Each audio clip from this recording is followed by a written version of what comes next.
We can start at as a Dubliner. What do you always miss from home when you're out and about, like today when you're in Sweden or Los Angeles or whatever? What do I miss the most? I think it's just my family, really. I think if I could pick my family and my dog, of course, if I could pick my family and my dog up and bring them with me everywhere I go, I think I would do absolutely fine.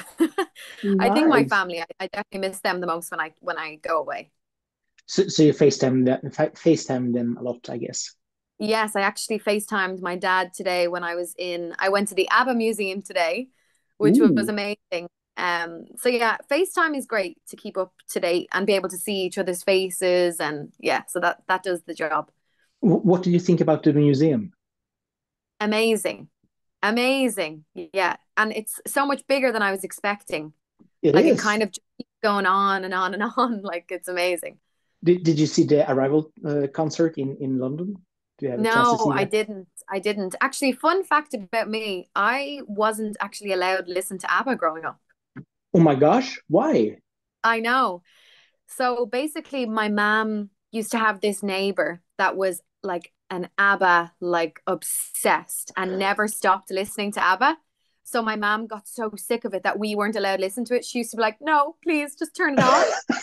So I didn't really get to appreciate their music until I was in like my late teens, early 20s, and especially studying more like Swedish music. I was kind of like, what is wrong with my parents? This is amazing. So But that's every why I time you're FaceTimed my dad today. He was like, what are you doing there? I was like, I'm so sorry. so every time you listen to them at home, you have to use headphones like this. Exactly. Or even Yeah. I even remember on holidays, like if we would go abroad on vacation, if the hotel like played ABBA, like my both of my parents would kind of cringe a bit, and we'd be like singing along, and they'd be like, "Stop, stop." Oh, So well, funny.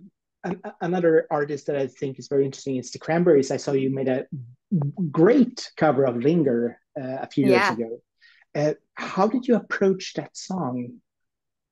So basically, the song is so iconic, and when I was asked to do the album, I was like, "Yeah, of course." And of course, the first question I asked was, "What song did I get?" And I was so happy because Linger is like my absolute favorite. But I really wanted to, I kind of also wanted to keep it as close to the original as possible because the song is so perfect just as it is, you know? So True. it was kind of trying to find that nice balance of making it my own, but also not trying to, make it too modern either because the song itself is just such a classic. So I was so honored to be a part of that. Like it was such a fun experience. I can imagine, and it's as I said, it's a great version of the song. So you nailed it, I would say. Thank you. Uh, and when we go back to last year, I personally loved your single, Nobody Else. It was on my favorite list of songs for last year. Oh, thank you. Yeah, do you remember the feeling you had when you wrote that song? Yeah, I actually do because I get very excited when I'm in sessions about every song that I do, but every now and then I get like this kind of this is a good one, And I definitely got that with nobody else. And I don't know, it actually kind of changed the path of my songs even after that. Like it almost gave me new inspiration for my sound and how big I really wanted to take that pop sound. Um, so my new single that we're obviously here Yeah. today to talk about is uh kind of I wanted to almost outdo myself and even make an even bigger song after that. I mean, this kind of like pulsating pop moments, they're just wonderful. But let's talk about um, your latest single or your new single. How did you meet Joakim Berg? Yeah, so Nick actually, he's a good friend of mine who I actually wrote Nobody Else with as well. He introduced me to him, and we've written so many songs together now at this point. We've loads of songs, but Hurt Like Hell was the very first song that we wrote together. And all of us in the room, just like I said earlier, every single one of us were like, this is a good song. And his ear for melodies, like, and he's so humble. It's insane. Like, he's so, so humble. And he would kind of be like, oh, I have this idea. It's probably no good. And we're all like, what is it? What is it? Do you know what I mean? He's amazing to work with. Such a nice guy, so talented. And we actually wrote that song really quickly, which is also a good sign. It didn't feel like we weren't really like struggling to get ideas. It kind of just came to us. So we wrote it in like half a day and the song was done, you know? Nice. So Well, yeah, when you I'm, have I'm that creative flow, it's magical, I guess. exactly. Yeah, it's always a good sign when it's just flowing and it doesn't feel forced. That's Mm. always a really good sign.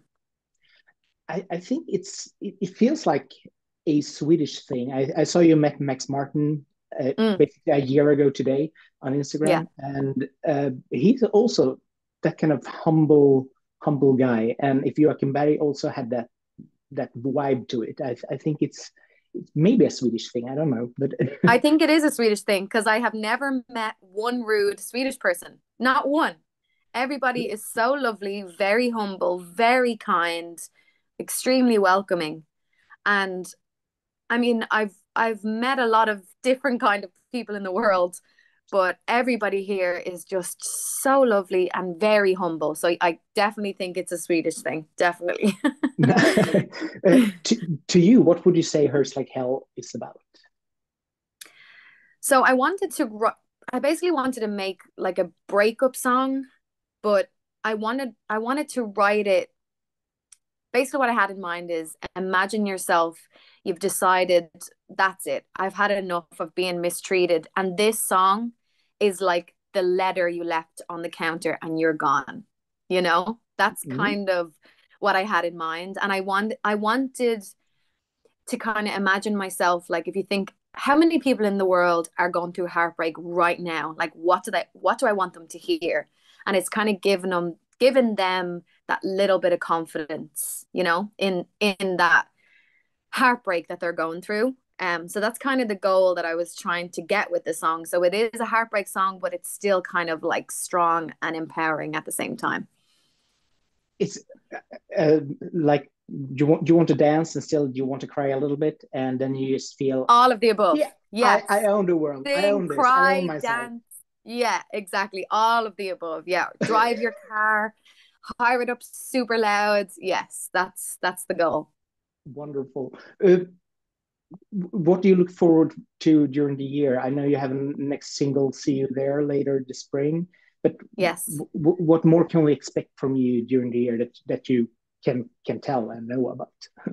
Well, I can tell you guys that I actually am releasing a Swedish version of Hurt Like Hell. Oh my gosh. Yeah. As sung in Swedish? Mm-hmm. Yeah. So that's what I've been working on this trip. Uh we we decided to do it in Swedish because I just really want to be able to connect to the Swedish people because I have such like a deep connection to like my roots of music, which is Swedish pop. And I really kind of wanted to connect to the people the same way that they have inspired me, you know? So I really Oh, wanted to like really work on my Swedish. And Nick and Jess, they were both my teachers and translators. And I don't know. I mean, I don't want to say I did a good job. That's up to the Swedish people to tell me what they think. But I'm really excited for you guys to hear the Swedish version and to be here more and, to do some performances and shows here. Like, I really want to spend as much time here as possible. So I'm excited about that because I've never done that before. it was very common, like back in the days when people made like German or Spanish versions of songs. I know ABBA did some Spanish versions of songs, but hmm you making a Swedish version, that's incredible. How was it to pronounce the words, and how did it feel to learn? it was very difficult because you guys even use your mouth differently than I do. Um, but I just spent so much time on it, and I really even said to Nick and Jess, like, I want you to be really tough on me because I want to get this perfect. If I'm gonna do it, I am an all or nothing person. So I want to, if I'm gonna do it, I want to do it like correctly.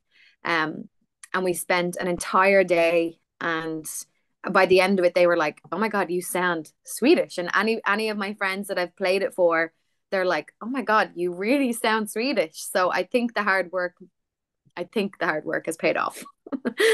So you are going to be the one who ordering tonight when you go out eating Yeah. in Swedish. Well, as long as the order is lyrics from my song, then absolutely. I can tell you if somebody goes through a breakup, I can speak to you in Swedish. Right now, that's it. Wonderful, Amy. Thank you so much for taking your time to talk to me and share your Thank you for thoughts about having your me. Lovely music. to talk to you.